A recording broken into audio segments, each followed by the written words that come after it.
Warning: the following broadcast features thoughts, ideas, and opinions you might find offensive. If you're easily angered, insulted, hurt, provoked, outraged, or annoyed, the following may offend you. The views expressed in this show are solely those of the individuals providing them and do not reflect the opinions of YouTube or Google. So please, don't flag this video. Viewer discretion is advised.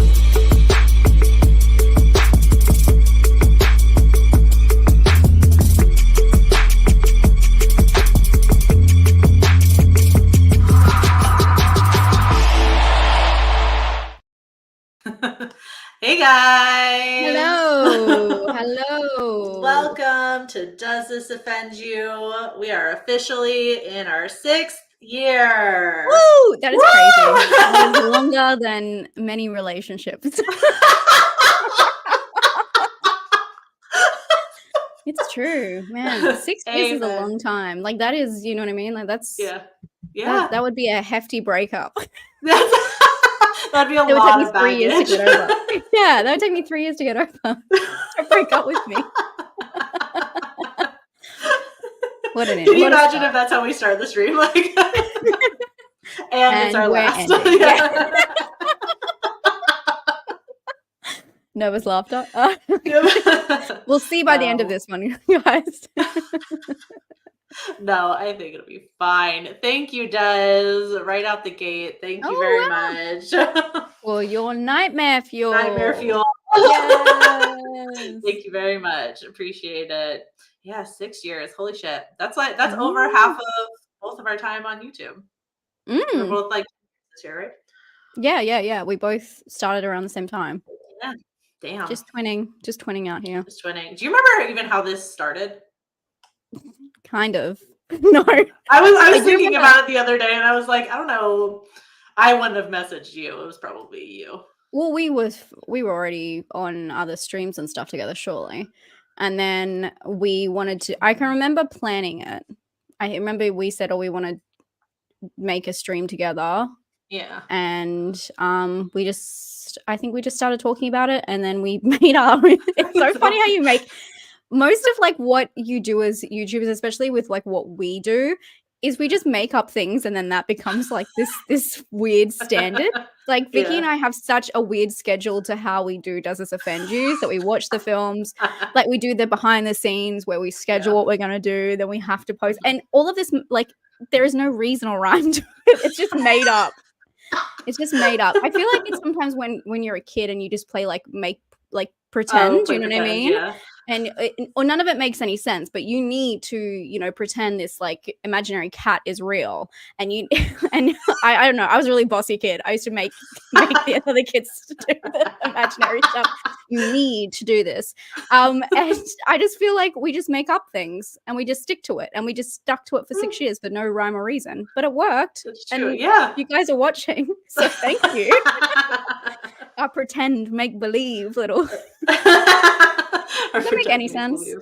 Yeah, kind of. Yeah, because I was trying to think. I was like, I don't even remember how we came up with it. I do remember. I mean, you can kind of tell. We have the little planning at the beginning, still at the very beginning, like when we made this. Like we're going to discuss 1 to 2 controversial films per episode, and have the length and everything like that in our little checklist. It's so cute. Yeah, I guess it kept us on I don't know, on some kind of ticking off checklist. Yeah, we have some sort of format already in mind, which is pretty good of us, I feel like. Yeah. But yeah, there's no rhyme or reason, as someone in the comments said. Yes. Basically, Megan said 100%. In the comments. And it just works though. You got to make up things sometimes. So I can't explain this to you. Yeah. Sometimes you get a job out of it. You got to make up things.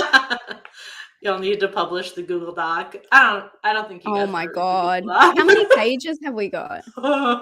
Wait, let me see. 241. And those are full written out pages, guys. Full written out. That's insane. It's chaotic as fuck. It's so funny though, because if you guys don't watch our like after shows that we put on the Patreon, half the time we're like, oh my God, we should do this movie. And then I just, control F to try and find if it's in anywhere of the document. And it always is. I'm like, oh no, Always. we did that.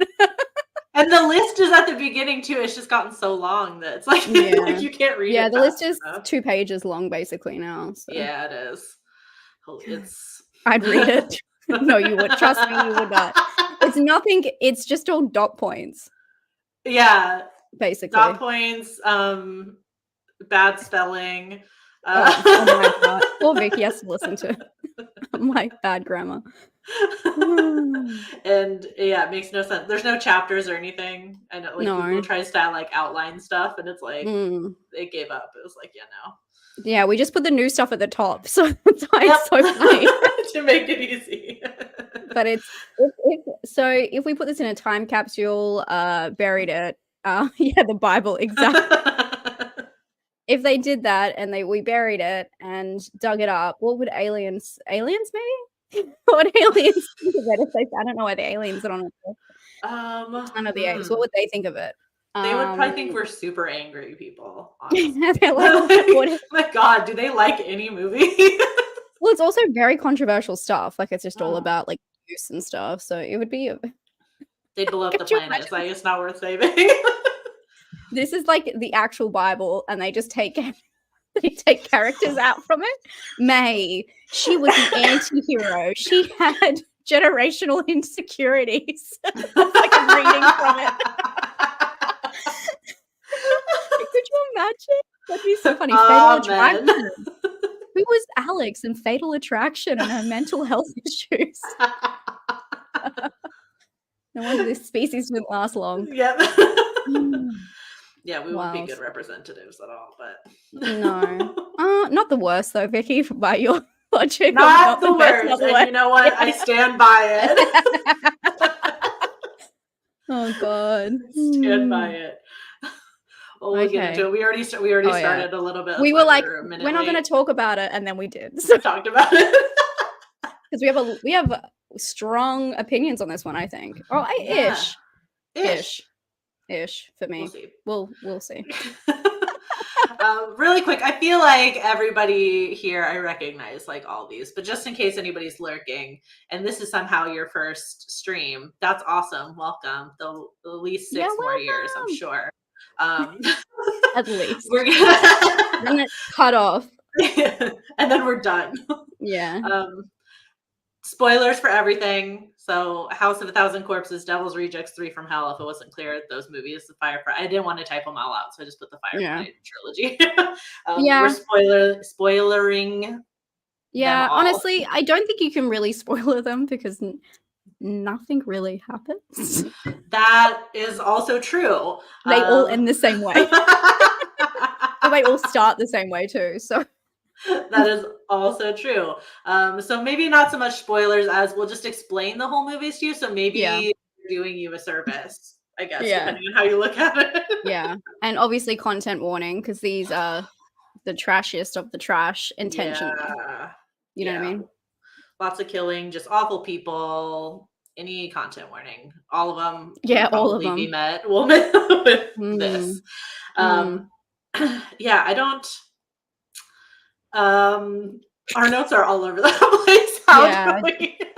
It is a weird one where because these films, and I saw something about Sherry Moon saying that she doesn't even believe that The Devil's Rejects is a sequel.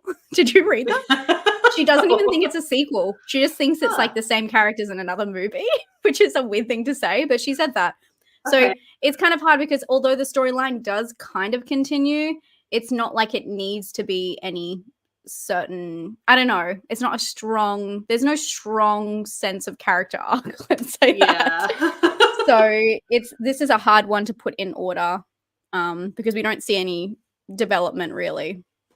That's true. Yeah. And most of our notes are kind of about all of them. Yeah. At the same time. Sorry guys. Great 6 years. Happy 6 year. Yeah, brace yourself. This might be the most incoherent. Does this offend you yet? But they are all kind of different movies. Like they feel very different. So I don't know if it is better to go Yeah, I One by mean, one. but why not? Let's give it a go. Okay. We'll go one by one. I think it's probably natural. We'll just go in chronological order. Hey, we'll go with since it is technically a trilogy. Oh, you Mhm. binged them all today. Are you okay? Yeah, that's a lot, isn't it? Wow. Wow. Good for you. That's I don't hard. know. Yeah, that is tough. I wouldn't have done that. Okay, so we'll start with House of a Thousand Corpses, which is the first. Came out in 2003. Which weirdly, and this is just gonna sound weird, but I do follow Rob Zombie on Instagram, and apparently, like the anniversary for this was like yesterday. I saw it on Yeah. his Instagram. I know, that was a weird timing. I think that happened with Yeah, another film we watched, that it was just a weird timing like that, but yeah. mm. With how many we've done, I'm sure it's happened Yeah. a lot. So it is the anniversary, so it's kind of apropos. We didn't plan it. Mm. So the movie, we're following a group of 4 teenagers. I don't know if they're Mm. supposed to be teens. Mm. Young adults, college kids. I don't know. Mm. They're on Dwight a from The road. Office. Right, Dwight from The Office. And the one girl from the L Word. That's that's Oh, all I got. okay. So they're on a road trip and they're searching for like strange and macabre roadside attractions when they come across Captain Spaulding's gas station museum of oddities attraction ride and fried chicken place. So they ask Spaulding for directions for the site of a local legend called Dr. Satan. On the way, they come across one of the Firefly family baby. Their car gets a flat, which leads them to the Firefly family house. It's really hard to summarize. And in short, they basically find out that the Firefly family are just a group of like really deeply disturbed and sadistic people that systematically kidnap and murder people. Torture. Torture, yeah. So one by one, they are like tortured and Mm. killed, and then they meet Doctor Satan at the end. They find Doctor Well, Satan. also, Rob Zombie said that Dr. Satan might not even be real. So Sick. Okay. just So to throw that in there, because nobody he knows. scrapped when he scrapped that storyline for the second and the third film. He said, "Yeah, it could not even be real. Like it could be just like what they interpret it to be." So it's so funny. It doesn't make Okay. any sense. Like, that's fun. I feel like he just like makes up shit whenever he talks about this movie. Oh yeah. It's just like... I was trying to. I know there was a book written. I'd love to know if anyone read the book about these films being made. When I was looking it up, I came across that a lot. There's some book about it. I would love to know how much of this is improv. That is my question to society, because it doesn't feel like all improvised. They're like, now let's pretend. Now let's go to the basement. Now let's do this. Like, I don't know. It just feels so all over the place. I don't know. Mm. I mean, yeah. I mean, I know you had your point from Rob Zombie about like his thoughts on House of a Thousand Corpses, which I feel like kind of explains why this one looks so different and feels so different. Yeah, he said that he doesn't like this film anymore and he doesn't like watching it. He kind of refuses to watch it. He said when he directed this film, sorry, this is going to be not, I'm trying to get the actual quote. Which people, sorry, the first film I directed, which people seem to love, is just a, how do I say that word? Canimalist mess. Why did I put that? I normally don't put things. Do you know what did you highlight it? I don't see it. Yeah, I highlighted it just now. Scroll all the way down. I am. Oh my god, Golly. Oh, there we go. Oh. Calamitous? Oh yeah, that probably sounds better. Calamitous mess. Well, when it came out, it seemed like everyone hated it. Now everyone acts like it's a beloved in some way. All I see is flaw upon flaw upon flaw upon flaw. That's what he said in an interview with Screen Rant.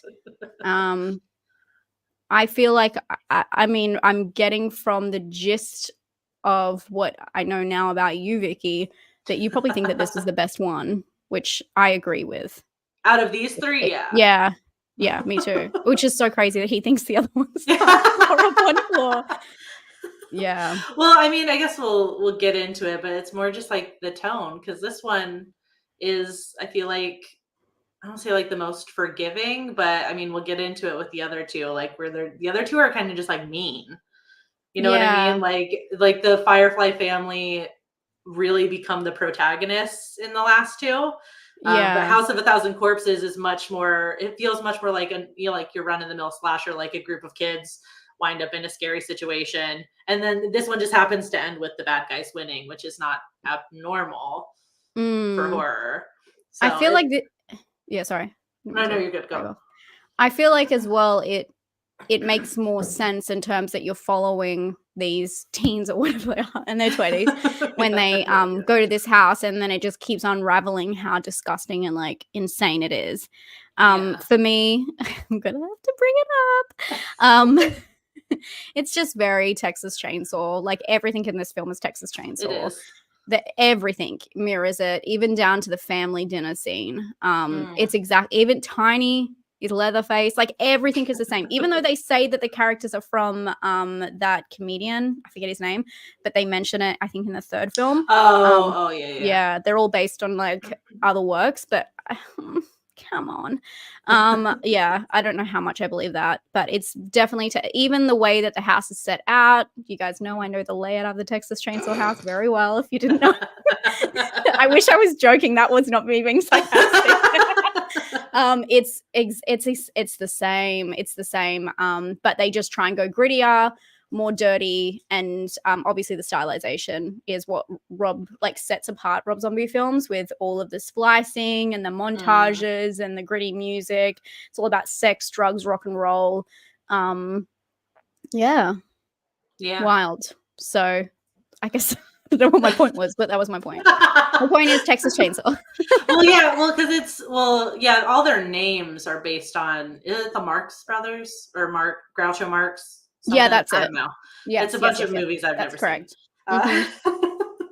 Mhm. But I think, I mean, he's mentioned before, like this trilogy or like these characters are like fully based on like 70s exploitation films and stuff, which I Yeah. guess kind of makes sense why it would feel so similar to Texas Chainsaw also. Like Mm. it's like trying to imitate that era as Oh, well. yeah. 100%. They even have the voiceover and the font at the start, and then they Yeah.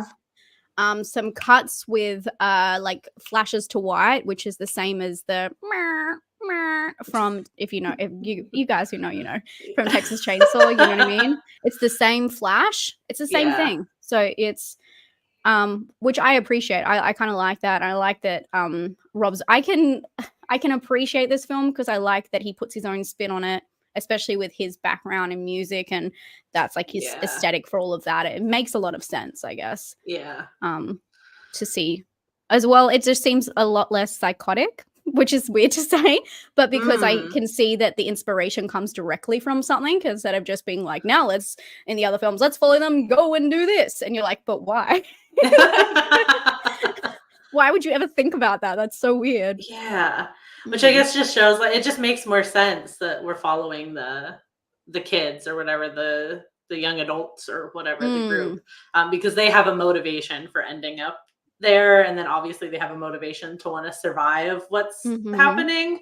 And then once we get into the other films and it turns on to the family, and it's very pointless. So even though this was, people are mentioning it in the chat too, like this one's a lot more silly, I feel like it just makes it weirdly, it just still makes sense. Yeah, it makes more sense this way. For someone, I mean, this is his first film as well. So That's true. for someone who really wanted to, put that stylization out, there is that gritty kind of side of the road. I guess it really stereotype a lot of people, but go to the extreme. Yeah, like white trash. Yeah, but make his own kind of like white trash universe. I don't know. Yeah. It's really what it is. It's like the alternate universe. That's Rob Zombie movies in a nutshell. Yeah, the white trash universe. It really is, because like Halloween and stuff, like the way Yeah. he puts, I guess his lens on it. So yeah, it's totally definitely does. giving Sean Baker a run for it. So the other thing I want to talk about, I guess, mention in this, that we're kind of going to go through all of it, but because it has to do with the first film, I find Baby as, I mean, I think that we probably all love Baby the most. I have to guess.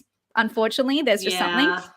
And I knew that you would feel the same way. We agree. have not spoken about this, but it's Yeah. pretty like it is not. Come on. It's kind of slim pickings, but you know. Yeah. So Baby, which is Sherry Moon's character, which I'm sure everyone here knows is no, Summer, not us, not agreeing. Which is Rob Zombie's real life wife. By the way, did you read? She hates horror movies and she finds them really scary, which is so funny because she is a psycho. But I find, and I guess we'll refer to this as we go on, but I find that the way she's written is really interesting compared to the rest of the characters. And the one thing aesthetically, this is going to sound very weird, that I noticed straight away why she looked so different to the rest of the family is her teeth. If you watch it, her teeth are like veneers. They're like beautiful, bright, white, perfect. And everyone else's just got shit all in them. Even the mother, who you don't really see too much until the second one, but you see her a little bit, no. But it's very strange, the aesthetic they put on her, because they kind of want her to be, I don't know, like the eye candy in a way, but everyone is so sexualized, but she's like one that is redeeming, because I know it's like, it's a weird, I don't know. It really messed with my brain when I was watching that. I'm like, why are they giving her this weird cut? But to link this into House of a Thousand Corpses, they said that Rob Zombie cut a bunch of stuff out so he could get a R rating, but it was a lot more. Sorry, he had to cut for an R rating. He had some more violent and disturbing scenes with Baby, showing some necrophilia tendencies. I guess they infer to it, but she's always making jokes about everything. I don't know what she's talking about kitties all the time. I don't know when she's like doing a metaphor bit or not. You know what I mean? But there's a scene where she's like kissing a skeleton and touching herself, and it was toned down a lot because it was meant to be longer and end with her climaxing, if I'm allowed to say that. I think I'm allowed to say that. Sure. And they had issues with this, so they cut them down.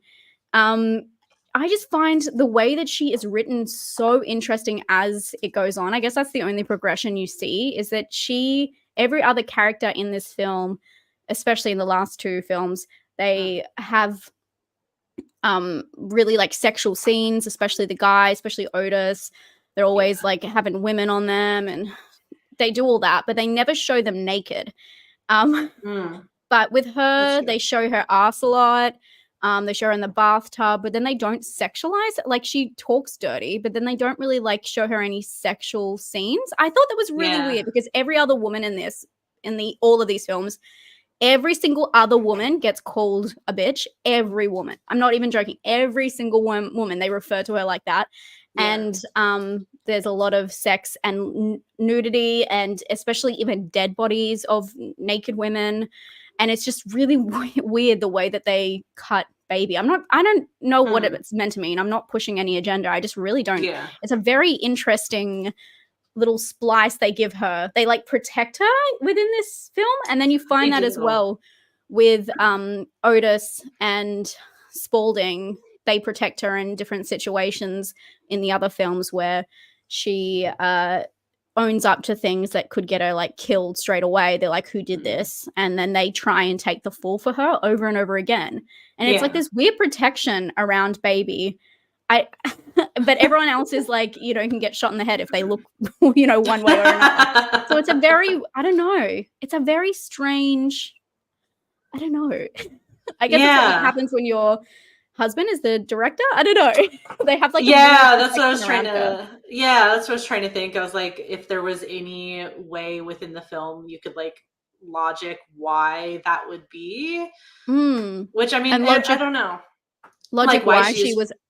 Yeah, like why she's like treated that way, and why she's not, what I mean? Why she's the only woman not. Yeah, and why she got the veneer treatment. You know what I mean? That's the weirdest thing to me, because it's all gritty, gross, disgusting, and they could still. There are movies where I'm thinking of Love Lies Bleeding, where they like have the roadside kind of thing, and they have a roadside kind of gal. Sure. If you know, and she's still kind of messed up, but you could tell that she's like the more attractive one in the town. Of course, we're talking about attractiveness in a very a stupid way. I want to make that very clear. Like, I don't think any of these things. I'm just trying to see it from the lens of the film. But yeah, I just always find that weird because they all got shit hanging out of their teeth, and that's the one thing that I could see. And her hair's always beautiful. I'm like, there's no way she's waking up on the side of the road and her hair looks like that. I'm sorry. Yeah, it's all very, it's like, I don't know if it was just meant to be for like the stylization. Like that's just always, it's like almost otherworldly or something. It's very, very weird. That, or like she's maybe because she's like the younger, I assume she's kind of the younger one. She looks the youngest. She's called Baby. Even in the first one, her mom, you know, babies her a little bit and is very much like, oh, my daughter, you know, like, isn't she so pretty, blah, blah, blah, blah, blah. But it really just like when you know that like even from that first movie they weren't married at that point, but they were dating. Like, oh, I didn't know that. Yeah, it could just be he didn't think to like write that for his girlfriend or maybe I don't know unless she's spoken about it. I guess we can't speak for them. I don't know if maybe she didn't want to do certain things, like if she doesn't like horror movies already. I don't know. Yeah. It's interesting as well that none of the men got naked, which I find, like, there's no male nudity in any of these films, really. If I'm wrong, please correct me, compared to how much female nudity there is. No, yeah. Because I'm like, if any, the whole thing about Rob Zombie that I guess has me on the fence with all of his films is they're not really for me. But I can appreciate someone going full on, because I love disturbing movies. So I can appreciate someone going full on with stylization and just going, you know what? No, nothing's off limits. But then things are off limits. So that's why it confuses me. And I guess that's the thing with the baby that confuses me. Yeah. It's very strange. And I just can't think of a reason in the movie why it would be that way without making like a real big reach. Yeah. Sorry, this is going to get a bit crude. I'm definitely jumping around to all the movies, but this is going to be a bit crude. But I'm just having an example of the hidden male nudity is like someone's getting fellatio, I guess that's a better way to say it.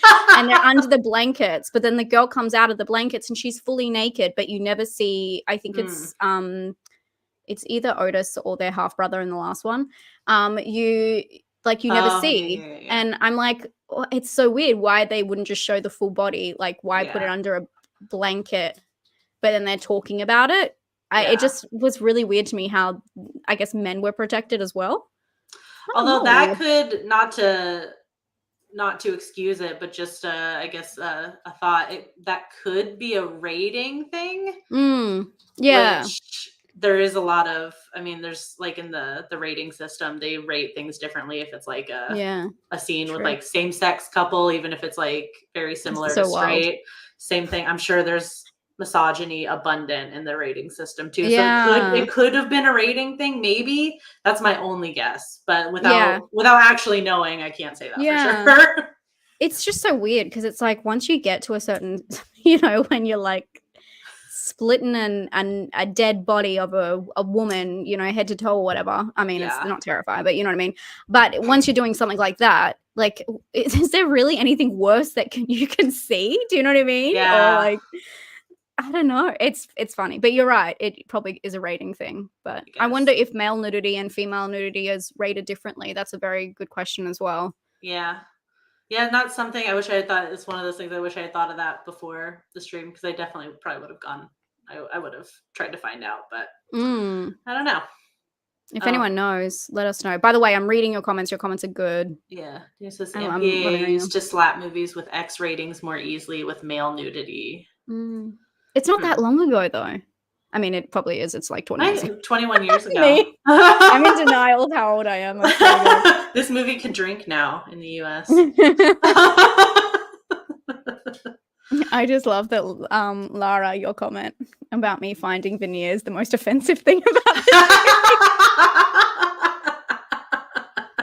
I love that.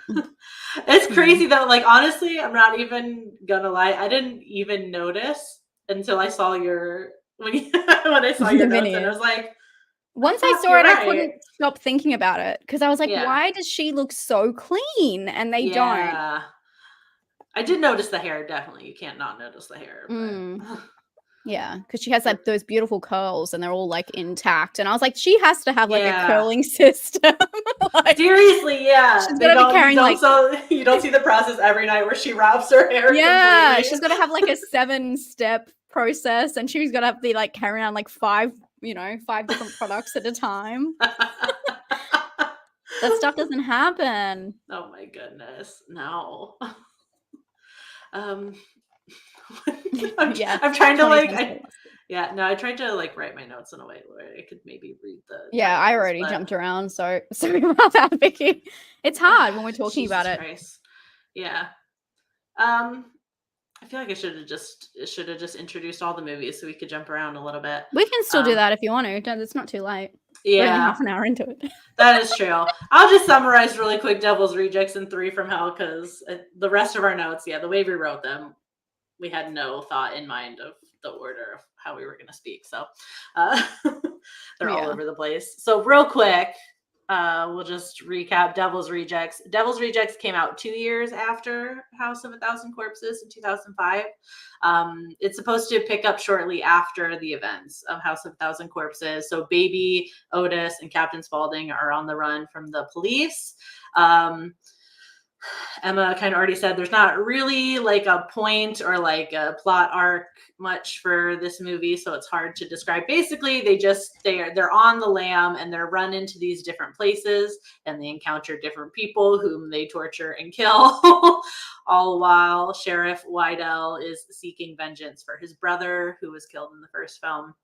The film ends with him like capturing and torturing the Firefly family. And then they end up in this like bloody shootout, leaving the 3 serial killers supposedly dead. Then really quick, we have 3 from Hell, which came out in 2019. So much, much later than the other 2. Turns out they all survived getting shot like 20 something times each. Yeah. So the film 20 opens 20 times, I said. Yeah, 20 times. The film opens with a news montage that kind of gives us like a recap, like how the Firefly family survived the shootout and have been incarcerated while becoming somewhat famous for their crimes. Otis and Baby escape prison. Spaulding is canonically killed in the film due to the actor Sid Haig's health at the time. Mm-hmm. And then with the help of they escape with the help of Otis's half brother Foxy. Mm-hmm. Who has never been introduced before. The trio escape to Mexico, but they attract the attention of Rondo, and he's the son of. It's always the son of a detective. It's the son of Danny. I don't know the guy. Danny Trejo's character from the. Oh yeah, they 2 from Heaven. I think they call them in the film. Gotcha. I've written it somewhere. Something, but yes, carry on. Yeah. Oh, the Unholy 2. Sorry. The Unholy 2. Opposite. Okay. They're unholy. It's the same but different. Yeah. And so they attract the attention of him. And he plans to execute the Firefly family once and for all. And it ends in like another shootout with the Firefly family and a bunch of like a gang in like luchador masks. I feel like Rob Zombie just thought that would be cool, and that's me too. I feel like that's how he like decides his stuff. Oh yeah, 100%. Like this will just look cool. Let's do this. Okay, there we go. So now that I've recapped all of those, now we can carry on with the rest of our notes where we are all over the place and talking about. Well, I feel like the Devil's Rejects and 3 from Hell are probably at least a little bit more similar. Like I feel like the plots are almost the same and. I see it as like the way that I put in my head is obviously House of Thousand Corpses is set inside their like lair where they have the house and the basement. It's the Texas Chainsaw treatment. And then Devil's Rejects there's a motel that a lot of it's set in because they like torture this family in a motel. Yeah. So it's like them on the run motel, and then 3 from Hell, a lot of it's in prison and then Mexico. That's how I but it's the same thing, but just in different places, basically. Right. Okay. It's just them being wacky. They even try in the 3 from Hell, they try and be like, oh my God, Baby's changed. After 10 years in prison, she's changed. But she's still the weirdo from the start. I don't know if I I don't know what they're trying to like force some kind of like deep storyline onto her. They're like, oh my god, she's Yeah. actually insane now. I'm like, I think she was always insane. Did you watch the first one? Like, did you see her, like, the introduction to her character in House of a Thousand Corpses? Like, Yeah. she's like cranking up the radio and Yeah, like, she's yeah. bizarre. And Yeah, she's she- always unpredictable, so yeah. yeah. I don't know. I just feel like those two were a little more similar, a little bit, but Mm. yeah, I don't. I guess we can get into I have something about their characters, I guess, because I feel like the big difference for me was that Devil's Rejects and Three from Hell makes the three are like our killers, the protagonists, like they're who we're following. Not that they're not protagonists isn't the good guys, but just they're the one motivating the film. And they're awful, terrible people. Like they have no redeeming qualities, but I feel like, and I don't know, this is just it's all opinions anyway, and this is just my interpretation, that Rob Zombie was kind of trying to make them personable, almost like in their interactions with each other. Like they kind of argue a little bit, but it seems almost a playful way, just with a lot of like F-bombs. And then especially in the end of Devil's Rejects, where they're tied up, and I think you mentioned it, or like Captain Spaulding and Otis are trying to like save Baby from like the worst of the torture, and Otis is like worried about Baby in Three from Hell and her mental state and things like that, where they're almost trying and the way they get like betrayed at the end of both of those movies too, where it's like they're almost trying to make them like, oh shit, like we want to see them live happily ever after. But meanwhile they like torture and murder people. It's like the way it's set up is like it would be like more like a hero arc or something, or you know what I mean? And I feel like they also demonize a lot of the cops in it. They make them seem like, oh well, they're crooked cops, they're, you know, they killed the mother Firefly. They're like doing all these things because they can't get them because they're just too good. But it's also just a lot of lazy. It was so funny when you were describing it then, because they say that they're scared about Baby's mental well-being after breaking her out of a mental facility. I'm like, babes, maybe leave her in there then, you fucking weird.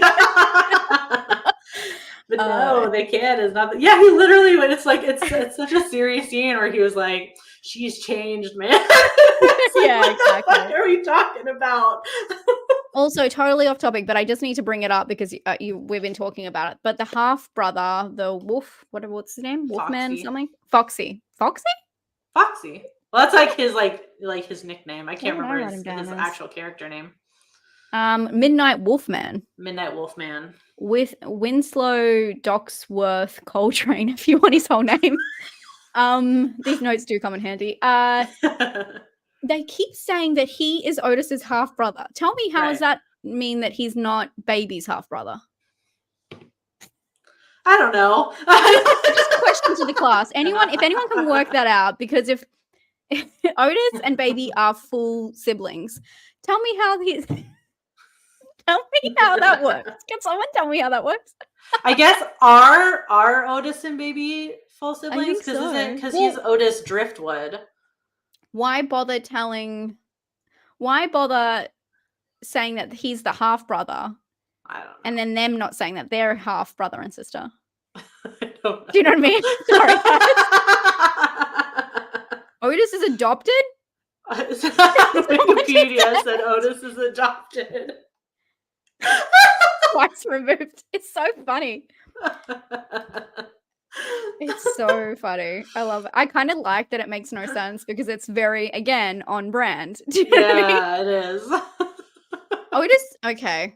I don't want to say something, but I do want to say it. Say it. Can I infer it? Why? Sure. Again, why if we do the most disgusting things ever to people in this film, if he is adopted, why him and Baby never? I don't know. I'm just curious because these guys make it seem like they're the most disgusting people. Yeah, and they're true. Like talking about chopping off someone's what do they say, their tongue, and putting it on their bedpost. They talk about stuff like that. Say a lot of weird and shit. I'm like, how Do you know what I mean? Like, I'm Yeah. like, if you're gonna do it full on. I'm sorry, my disturbing movies coming out, but again, another protection for Sherry Moon. Yeah, that is true. Thank you, Annabelle, for the nightmare fuel. This is where you leave us.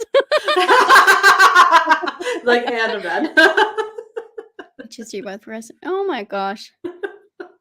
I don't think Rob Zombie's interested in doing any other type of horror movie.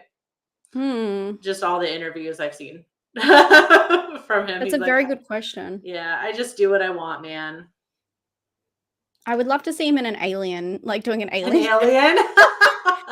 Wouldn't that be wild? Because he'd be able to like actually make the aliens so bizarre. I feel. Oh like, yeah, I that think they any would kind of feel. creature feature would be cool. Yeah, a creature feature. Yeah, Yeah, like an alien or a especially. creature feature. Oh yeah, especially if they did like a redneck. I don't know, like alligator, or I'm trying to think of like Ooh, yeah. something like that, and they all had to band together. I'm liking that. Someone call him up. Who's got his number? Lars and Emma, there's a show called Game of Thrones. I don't to be fair, I don't like any of that. I'm just wondering why Yeah, it's valid though. they are happy to literally like drag a woman's dead body across a field, but then they won't like Yeah. I don't know. They only let the lead characters do so much, but just to other people. That's what is like. I'm like, how is there any alliance in any of this? Yeah. I don't get. If they're so awful, if they're such horrible people and they just want to cause mayhem, why do they protect each other? I don't know. Yeah. I want to see some backstabbing. Not just that. I just want to see some like, you know what I mean? I want to see them cross every line because then it's totally unpredictable. But the whole point of them continuing to escape and continuing to do this whole thing, we get captured, we actually don't die somehow, and then we escape. It just means that they're untouchable because none of them die. Nothing really bad happens to them except for their mother. But yeah, this isn't. That is true. Yeah, it's like it's like putting a bunch of rules and lines and boundaries in for the characters that we don't get to know as the audience, which just makes it jarring to watch. And it kind of goes missing something. Yeah. And it kind of becomes full circle with what you were saying before, because it's like we're following them as protagonists and nothing can happen to them, so they're the final people in this. Do you know what I mean? Yeah. Yeah. Because they're in the South and they don't want to protect. I think that's all they want to do, TJ. I think that's what the whole fucking thing's. Did you miss every branch on the way down that he fucking hit? I think that's all they want to do. That's all they're doing. They start with that.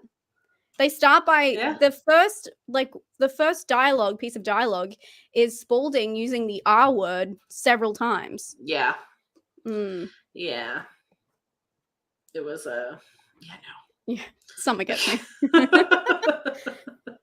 Yeah, no. I do have a quote from Rob Zombie about the Firefly family specifically in Rejects, because I know a lot of people, I'm sure you did too, read so much about like people talking about how it's like kind of pointless and it's, nothing happens in the movie. But he said, quote, "I was looking back to the films that I love that have despicable characters like Henry, A Portrait of a Serial Killer," which I know we've done on the show before. They're despicable characters, but they don't try and explain away everything about why they're like that. I like the mystery. So with Rejects, the movie isn't about the Fireflies in the sense of why did this happen? How could this happen? Why are these people like they are? Why are these people like they are? It's a weird way to say that. You just kind of drop in and spend a day in the life of these crazy people. It's more interesting to me without an explanation. I mean, we've all read about serial killers. We can fill in the blanks. Which, kind of explains, I guess, why he doesn't give us anything. But I feel like he took that to an extreme where, like, I'm going to give you nothing. Well, I think like you can always get away with that for a standalone film, but when it's a trilogy, do you know what I mean? Yeah, you expect we're getting into the clown territory where there's just no explanations. You know what I mean? Right. Yeah. It's interesting. Yeah. It's just weird. I'm trying to think of this movie's going to make the monster. Did you watch it? Did you watch it? Yeah, I watched it once. What did you think once? Why did I clarify once? I didn't want to watch it again. Wait, is it a TV show or is it a movie? No, he made a movie and it was based okay. on the TV show. Yeah. I love the Yeah. TV show. The TV show's adorable. Oh, sorry. Oh my gosh, I can't figure out the comments. It was fine. It was Rob Zombie style. It was weird to see it so like not PG. raunchy. Yeah, so PG. Yeah. Yeah. I could imagine. It's very Where are we up to in these notes? I took her. I don't know. Thank you, Terry. Oh my God, thank you, Terry. Fuel. Your first live in a year. Well, we've been here for 6 years, so hopefully you'll catch another in. So yeah, you're just dropping for every anniversary stream. Yeah, we love that. Hell yeah. I mean, there's just a lot.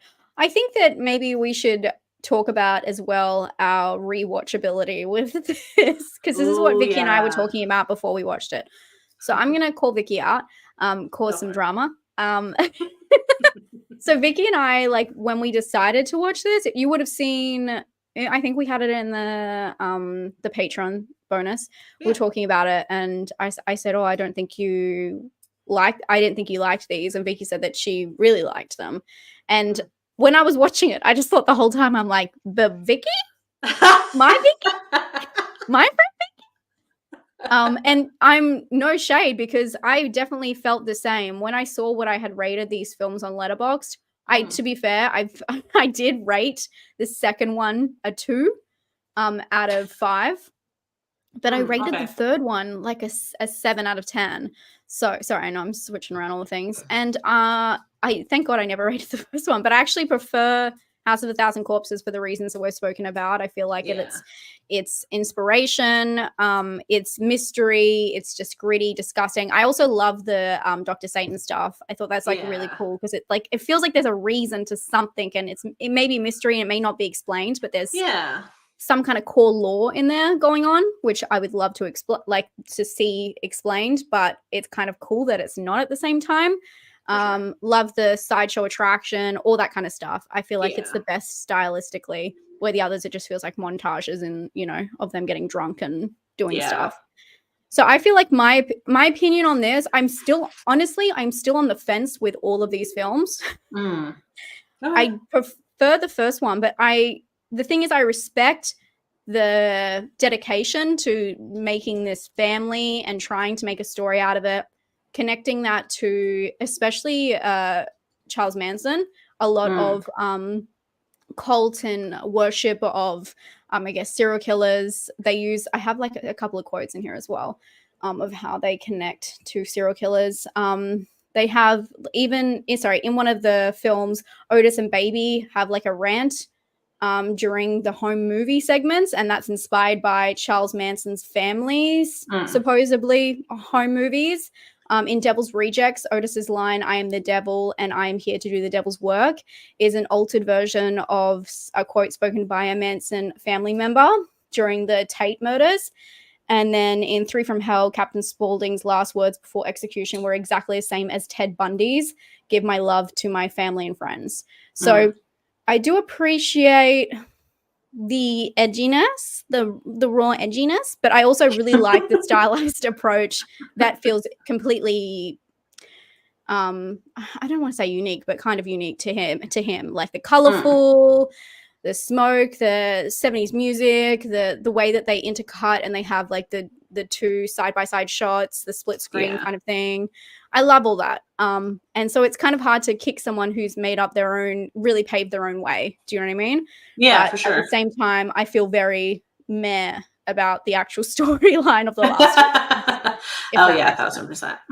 But I would love to hear your thoughts, Vicky. Yeah, before I lose it, thank you, Lizzie, so much for the hey, Lizzie. Love you too, girl. Cute photo. Didn't want to lose that. Okay. And thank you, Danny. Thank you so much, Danny. Thank you, guys. Thank you for the Nightmare Fuel favorite show. Hell yeah.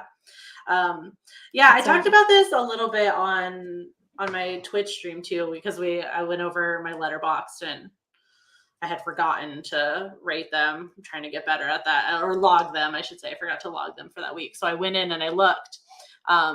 And I was talking about, because I rated, and I know somebody just asked what we rate them now too. But I had House of a Thousand Corpses and Does This Offend You at 5 stars. The last time I logged it was 2019, which who's to say if I rewatched it in between then, because I'm really bad at remembering to log my films. But I would for sure say, like, when I first started though on YouTube, like I was a fan of Rob Zombie's. Like it's like the stylization. You watch it and it's like it feels like something new and different that you haven't seen, because he has his own style. But watching it now, I mean, you know, every year you're a different person. Which yeah, our brain chemistry has evolved. Honestly, I feel like it has. But and then that plus watching it through a Does This Offend You lens, I think I had like the least fun time watching The Devil's Rejects this time around. Like, it just felt so mean and so like gross. And I'm like, oh wow. Like I was like, I liked these movies. Like, I liked these movies for a while. But maybe, I still stand by House of a Thousand Corpses is the better one of all the three. But when did we start? So that was, God, I'm trying to, the years. When did we, what year? 2014 we started YouTube, right? Yeah. I don't know. It's so weird, because I think it's like, it's good to be honest about this, how much your opinions do change. It's 1,000%. It's so wild to think that they could change that much, including for me. Like, I don't know. I also I was in my edgy era for a long time. Still am, kind of. Still doing that. So yeah, it is a weird process. I don't know if it was like this for you too, though. Like when I first started YouTube too, this is not where we intended this stream to go, but you know, that's fine. Yeah. When you first started too, like I was like, my opinions, I would like intentionally like lean certain ways, because I was scared, like, you know, people would get in the comments and freak out on you or something like that. So, you know, and it seemed like the cool thing to be a fan of like the edgier movies like this too. And kind of like I'm not saying I like never liked the movies, but you know, it felt like not like other girls kind of way. Like, I think that before I evolved and grew out of that. Yeah, but also I think as well that you just don't go into the details like we do now. We're so used to talking about things and discussing. Like, my first video is so surface level compared to how I feel and how you can use to describe things, and you get a better sense of your audience and what they actually need to hear for feedback to understand if the film is for them. And how to describe that better. Where when you're stepping into a room and you're not sure who's going to listen, it's more so, sorry, weird sounds in my house. When you're stepping into a room and you're not sure who's going to listen, it sometimes, and what conversations have already been had about the film. Yeah. But, yeah. I would love to see, I wish I had a review on this, because I would love to see what I thought before. Because it's not like anything I thought wasn't truly how I felt at the time. Right, So, yeah. I don't want people to think that even if you do step into things being like, oh, this is the common, I guess, feeling about this film, that it doesn't mean you didn't also feel that to a certain extent. You just hadn't, I guess, fully fleshed out and evolved and changed your opinions on doing so much research on other films as well. Like, you've got to give yourself some credit, where we've done 10 years of work on, you know, really analyzing films. Yeah. So that is true. Unfortunately, I do have reviews of these on my channel. Which we're going to watch now. No! They tried to make me cue. After this, we'll go to Twitch and we'll watch it. Imagine. That would be actually the beef. We have a thing from Matt that I think that, was in the middle of it all. Thank you so much, Matt. That's really generous of you. I feel like with Corpses, he just wanted to make the most insane, over-the-top movie he could, whereas with Devil's Rejects, he actually restrained himself a bit and legitimately tried to make the best film he could. I don't know if that's his trying. I don't know if he succeeded. Yeah. Thank you so much, Matt. You've been here for so long. Matt. I really appreciate it. You're a real one. Thank you so much. Yeah. I feel like just those films just go nowhere. We haven't even spoken Yeah. about the actual not so questionable things. Oh God, yeah. Well, that was Do just you want like to? I intended to start like a laundry list, but it would have been too long, honestly. So Yeah. it's just like, and you already mentioned, I mean, House of a Thousand Corpses kicks off with it. There's repeated use of the R slur and the F slur, particularly in these two movies, repeated. Which not so much, I noticed not so much in Three from Hell, which I think the time difference really reflects that. Yeah, But it really does show. yeah, some things I noticed. One everybody noticed in Three from Hell, Baby takes a headdress, like an Indian headdress from the warden guy when they break into his house. And she wears it like through like half of the movie. I feel like she wears It's it. definitely an aesthetic approach to it as well, because Yeah. there's just no real reason. No. Um, And then they try and do a weird thing with it, you know, with like she has like the weird scene with like the bow and arrow, and she's like crouching on a dresser. That all felt very, I was like, what are we doing here? and once again, we're doing the weird aesthetic thing with Baby, though. You know what I mean? Yeah. Like, where it's like, what's the what's just like the craziest, quirkiest thing she could do, and she's just gonna wear this headdress. Yeah. Like, yeah. what the fuck? Could have done so many crazier things with her. And then one thing I did notice about Baby, which I didn't notice Sorry. before. Did No, you no. see Megan's comment? Social repost. Do you know who that is? Social repost. Do you know No. who that is? Oh, the guy who does the makeup and wears the Oh, that guy! Yeah. Yeah, that guy. No, I know who that is. Social repost, Baby. Sorry, sorry. Kind of without the corpse makeup, but yeah. So funny. Oh my gosh, but yeah, like kinda. Yeah, the only the thing I noticed was Baby, at least in Devil's Rejects, like in those jeans she's wearing, she has a Confederate flag patch on the back of her jeans. And it seemed like, I don't know that it was like trying to call attention to it. It's a scene where it's like she's pulling up her pants, and you know, it's like her ass is like in the majority of the shot in a close up, and so you see the patch on her jeans as she pulls it up. And so it's just like one of those things, like, I don't know, again, it's like the time, it was a long time ago, so I don't know if it was like this is just edgy and kind of funny, and like, oh yeah, they're pieces of shit, and this is how you know. It's so weird to think that they would even politically have a thought about that at all. Do you know what I mean? Like, it doesn't seem like they're actually part of any kind of society. So right, yeah, that's where it gets the weird mixed message. Are we being mysterious, or like, I can't imagine them watching the news being like, "Make America," you know, like, I can't imagine them voting. You know what I mean? Like, so yeah, it's a weird, I think a weird kind of addition there. And just weird choices for movies that are so stylized, where it's like all of his interviews are very much about how he goes over everything with a fine-tooth comb, especially with these later two films. It's you know what I mean? So it's like you can't help but think like, was this a conscious decision he made? The headdress definitely was, but the patch, it's hard to say. But it's also a weird decision, because once again, we're not progressing any kind of story arcs, right? We're just adding in random things for no reason. That's why I feel like so much of this has to be improvised, because it's bizarre. Sorry, did you just hear a fighter jet go over? It was that was a fighter jet going over. I don't know if you heard it. Humming. It's a fighter jet. It sounds like it. But yeah, there just doesn't seem to be any rhyme or reason to things except for like an aesthetic kind of purpose to set up a scene for later. To be like, oh my god, wouldn't it be cool if Baby was, you know, shooting bows and arrows at the targets? Let's switch it up. So the pigeons are attacking. The other thing I did want to add to this is that in the third film, there is a little person who becomes friends with Sherry, Baby, the most you can become friends with her.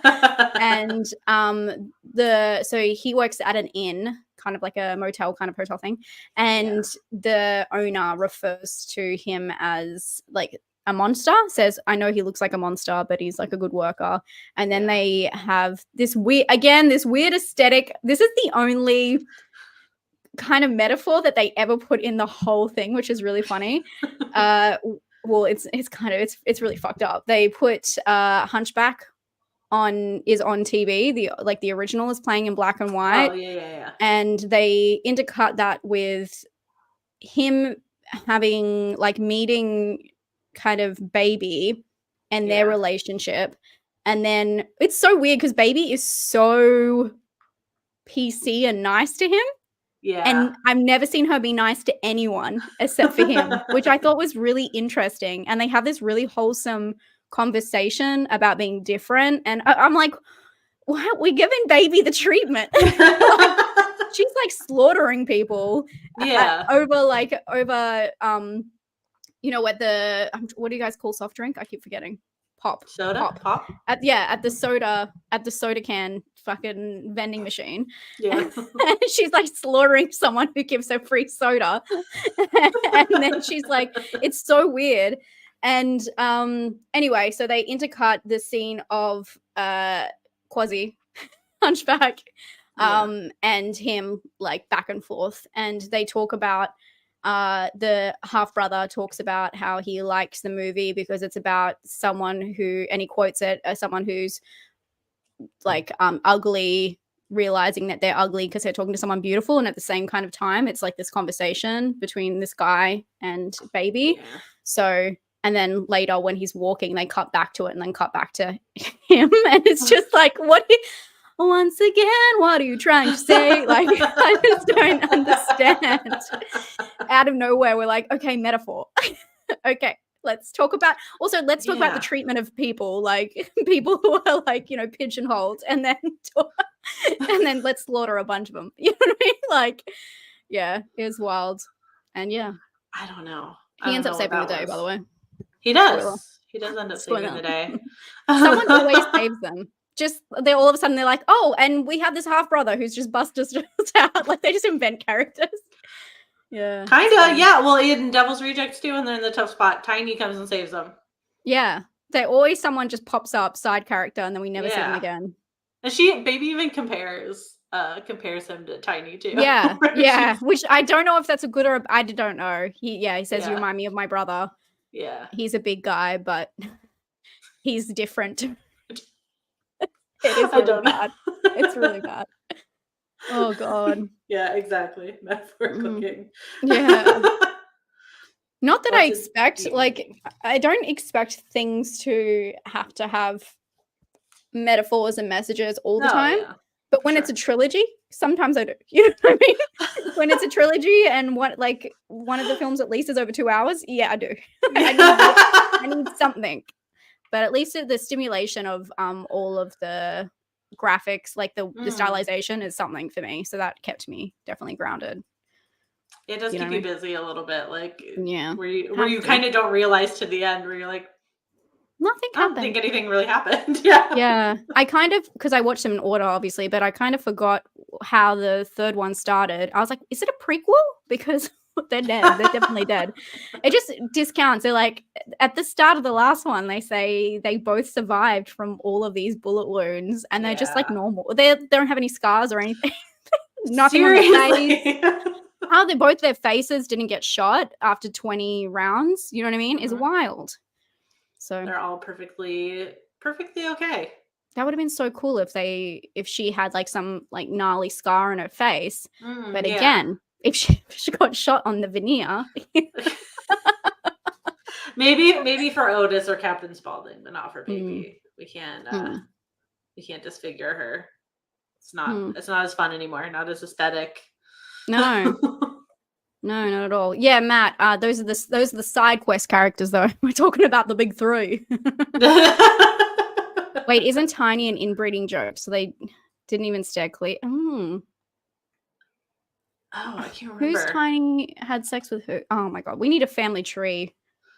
Honestly, I tried to read it on Wikipedia, and it was just, there was too many characters. But I did attempt. If you have the link, was I mean, I literally love the just trying to Firefly look one. up. I Oh was my like, god, there's so many characters. has anyone made this? There is so many characters, guys. Hugo, Lieutenant, Dr. Satan, Dennis Willis, God. Professor, Killer Carl, Bill, Steve, Stucky, Jerry, Mary, Sheriff Frank, Sheriff John, Charlie, Unholy 2, Ray, Roy, Adam, Wendy, Gloria, Candy. I'm not making this up. There's so many. There's so many. Oh, this Jerry, one. Mary. Oh, wait. Hold on. This article. You got Oh, it? yeah. Just say Otis is adopted. Oh, twice removed. So Otis Crazy. is the Johnny. If those who know, Texas Chainsaw. Otis is the Johnny, adopted. I'm telling you, it's the same thing. Doesn't make any sense because Johnny is like a made up character within a game, not even within the Texas Chainsaw frame. But anyway, Yeah. Yeah, so the ones that are related are Rufus, Tiny, and Baby. who's They're Rufus? In a thousand corpses, he's the one that like fixes the car. He dies like right at the beginning of Devil's Rejects in like the big shootout. Oh yeah. Yeah. He's in like a bear costume kind of thing. Yeah. So they're the kids of Mother Firefly and Captain Spaulding. Cool. Yeah. That's oh no, someone. sorry. Captain Spaulding and Mother Firefly are just the parents of Baby. Just kidding.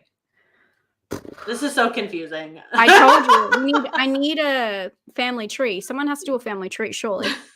It's not gonna be a tree. It's gonna be like a circle. like a yeah, circle. Oh my god, it's so funny. It'll just look like one of those like the detective things with all the red string going everywhere. Yeah.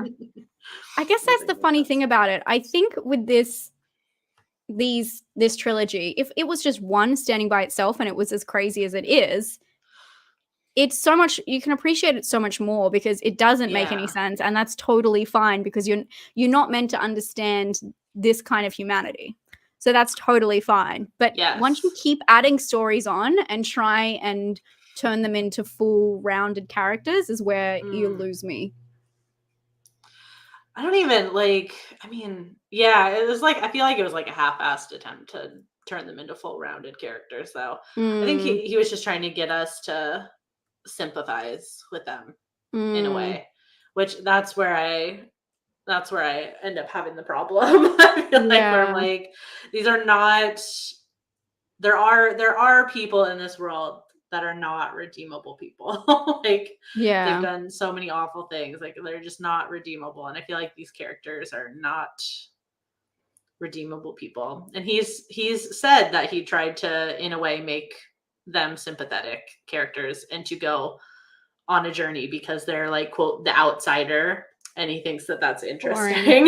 Yeah, they're not the real outsiders. Do you know what I mean? They're picking off people. They're calling every woman inside a bitch, and then I just can't even imagine what they would say about minorities. Like that's the thing. That's the scary thing. If there were more in there, it would be if these movies like were made any further like further down the line, like earlier in time, there'd be slurs all over the place. Yeah, I mean they also do a whole bit on I guess the warden, the female warden being gay. They kind of make it seem like she's like obsessed with Baby and like licks her lips when Baby's like going off about something.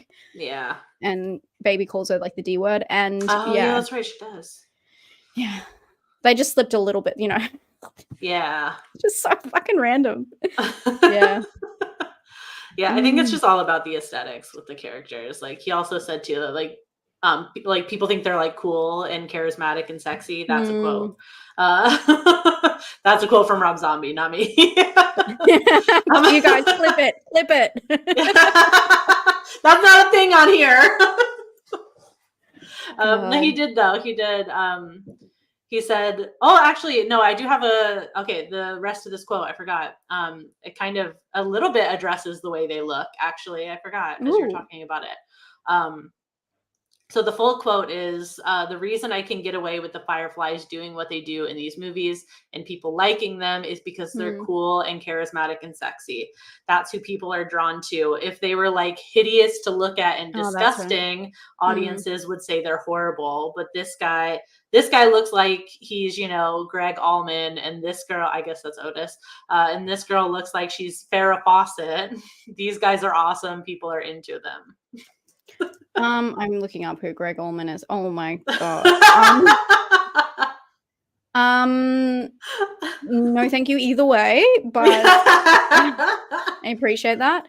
And Otis is not attractive at all. Otis No. looks like a mix of Rob Zombie and Charles Manson with the Yeah, he hair and the does. face. You can barely see him half the time anyway. Yeah. Baby, on the other hand, but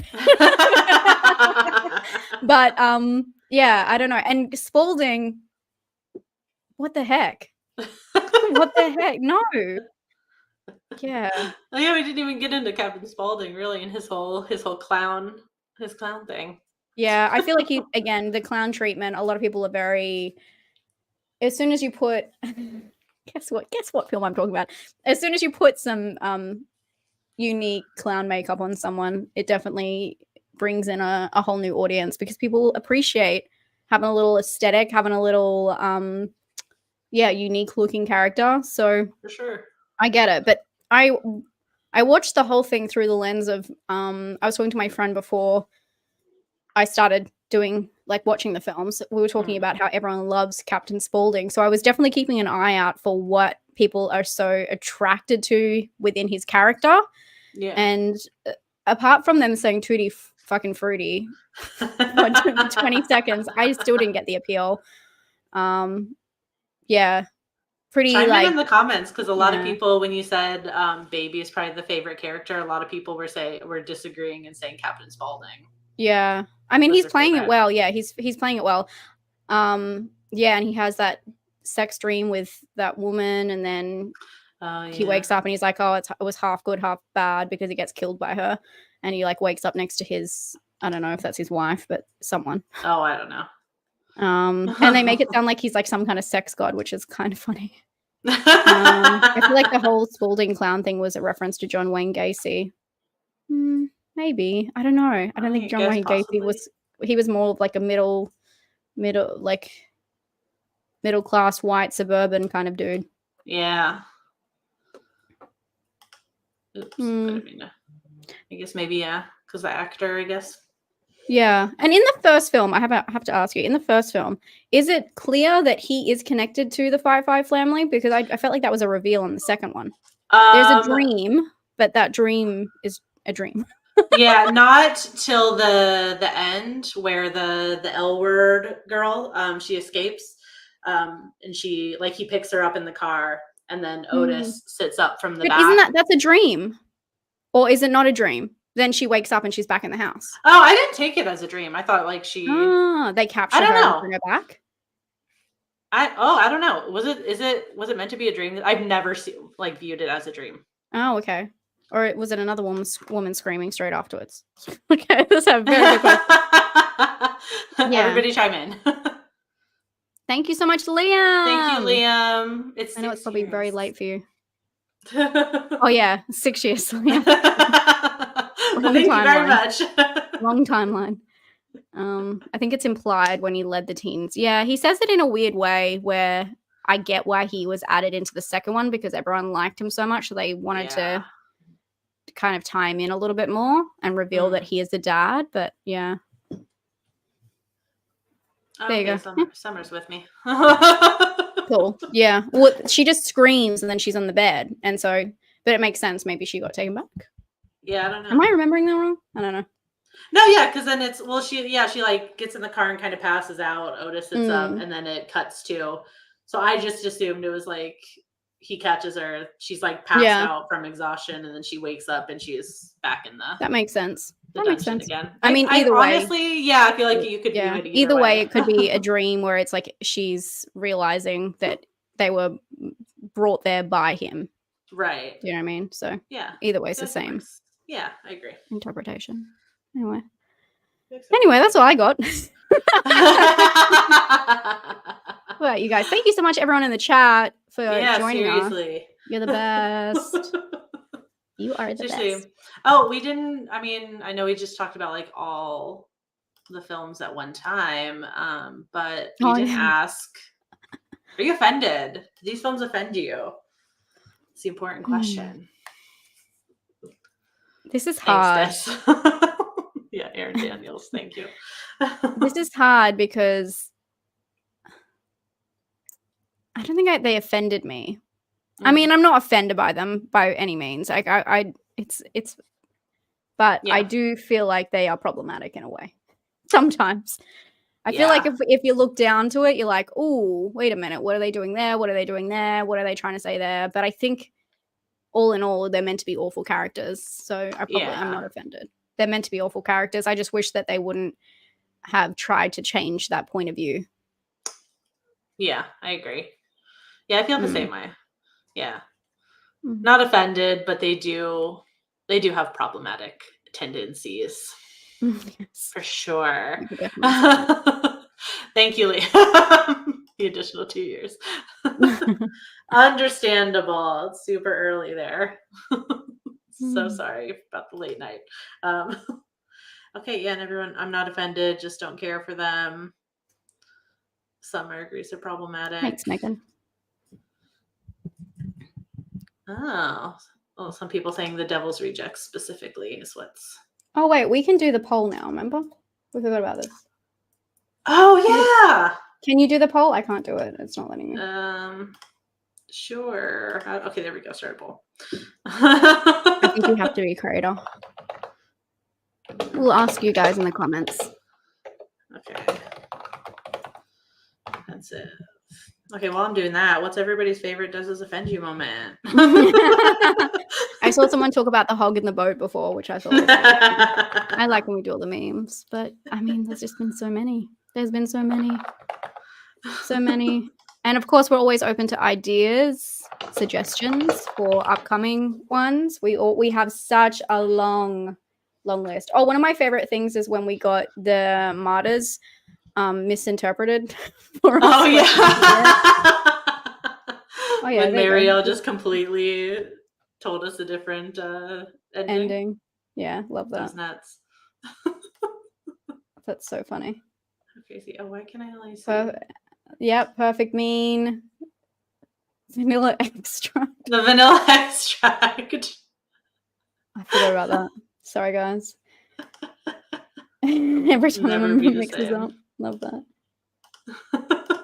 Every time you threaten to ban me. It's been fun. Happy 6 years anniversary. Yeah. Yay. Seriously, yeah. Happy anniversary. Oh my God. I don't know if my webcam will do this here. Yeah. I didn't know if that was gonna work. Immaculate First is the first omen. Oh my God, I wish. I'm gonna add that to the list, but we'll have to wait until it's actually out. Oh yeah, I did say that. I was like, as soon as these two are on streaming. Oh, perfect. This needs to be in right now. Suspend you. It's on the list. We love that. 6 more years, and we're done. Can you even like conceptualize doing YouTube for 6 more years? I find that hard to think about. I don't even know, but I can't imagine doing anything for 6 not that I'm saying like I didn't mean it in any kind of way. I just mean like it's hard for me to think like, what am I going to be doing in 5 years? I know. I know. It's a weird thing. Yeah. But we can do it. I think so. I think I've got a couple more in me. I hope so. This is my favorite thing ever. I know, me too. I feel like I keep making jokes about it. It's not ending, you guys, until we actually fight for real or something. Yeah, we try the internet beef side plot. It's not working. I feel like we just give it away. If we're on video like this, it's never gonna work. Yeah, we're just both too exhausted to that, or we're just gonna end up laughing. Yeah, exactly. I'm not a good actor. Yeah, me neither. Won't be convincing. Oh, we have to do the Pooh-verse. That's not a bad idea, actually. Oh, yeah, I still haven't seen those movies at all. Yeah, good luck. Good luck, brave soldier. Okay, I don't know why the polls look. Okay, all I can do is end it to see what it looks like. I don't know why it's only showing me like the Devil's Rejects option, so I don't know. Yeah, well, that's the winner with 56%. Oh, Thousand cool. Corpses is 25%. Oh, it left. Oh, there you go. And I did 3 from Hell, only 18%. Wow. Okay, I'm That's kind of not interesting. surprised that Rejects was. Why do you think the top Rejects though. was so much? I don't know. I feel like it just was mean. I feel like that one. I mean, 3 from Hell. At least they had some like motivation, like they were trying to escape. They're trying to get out of the United States. There was like kind of a goal, and like Rejects is like they were just like on the lam, but they never even like really told the audience like where they were trying to escape to or anything. So it's like really the only like plot points were them like torturing people. Yeah, in the motel and stuff. Yeah. Yeah, they were really rude to those. Rude. Honestly, I feel like that's probably like they were so rude, you guys. Like, I don't like Otis. He's rude. I think that was like the most intense like scene out of all of the trilogy, like violence wise. I feel like. Yeah, for sure. Well, thank you guys so much. Yeah, thank you for joining us. Thank you for watching 6 freaking years of this. Holy crap. Good for you guys, because it was a rough start in the early Does This Offend You days. Half the time, one of us had an echo. It was crazy. Oh yeah. Or you couldn't hear us. Yeah. No, we're professional now. We'll be fine. Speak for yourself. So, I mean, we're not going anywhere. We'll be back next month with another episode. It'll be on Emma's channel this time. Links are in the description for Emma, for me, for everybody. And for our patrons, we'll see you in the after show after this, where we're going to talk about what we're going to do next. Yay! Who knows? As we step into our 7th year, I guess. In our 6th year. Oh, 6th year? Yeah. Well, it's been 6 years now. Isn't this stepping in? Okay, whatever. I'm not going to fucking fight. So I don't need the math we're talking about. Yeah. If it has anything to do with numbers, I agree. Yes, I agree. Great. Okay. Stepping into our 6th year. 6th year. Okay. Thank you guys. And we'll see you next month. Bye. Bye. Bye, guys. Bye. Are you trying to get it to go?